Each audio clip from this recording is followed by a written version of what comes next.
Welcome to our channel. Today we how to update your SEO audit process using Sitebulb step by step clearly. Open Sitebulb and log into your account. Choose the project you want to work on for your SEO audit. Click on the crawl option to begin gathering data from your website.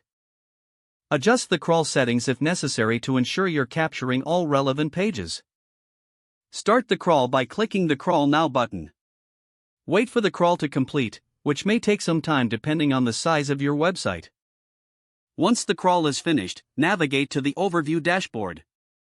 Review the overall health of your website as indicated by the crawl metrics. Explore the Issues tab to identify any critical SEO errors or warnings.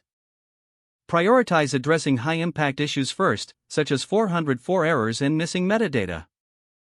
Move to the Page section to analyze specific pages for further insights.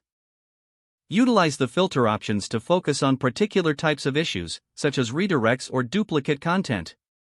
Dive into the performance metrics to understand page speed and mobile usability. Use the URL inspection feature for a closer look at individual URLs that may need attention.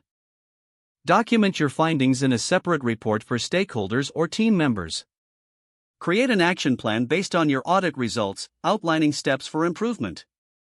Set timelines and assign responsibilities for addressing identified issues. Schedule regular follow-up audits to ensure ongoing SEO effectiveness. Review the overall process and adjust your strategy as needed based on outcomes. If the page does not load, refresh the browser or try again in a private or incognito window.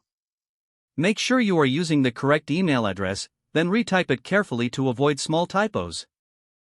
If your password is not accepted, use the reset option and create a new strong password you can remember.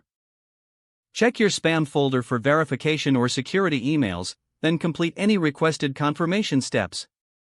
Enable two-factor authentication if available to improve account security and reduce unauthorized access risk.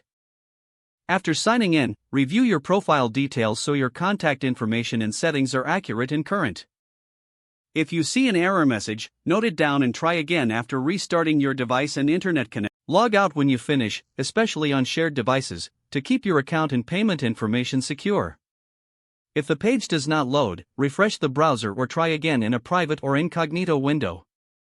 Don't forget to like this video and subscribe to our channel for more step-by-step tech guides.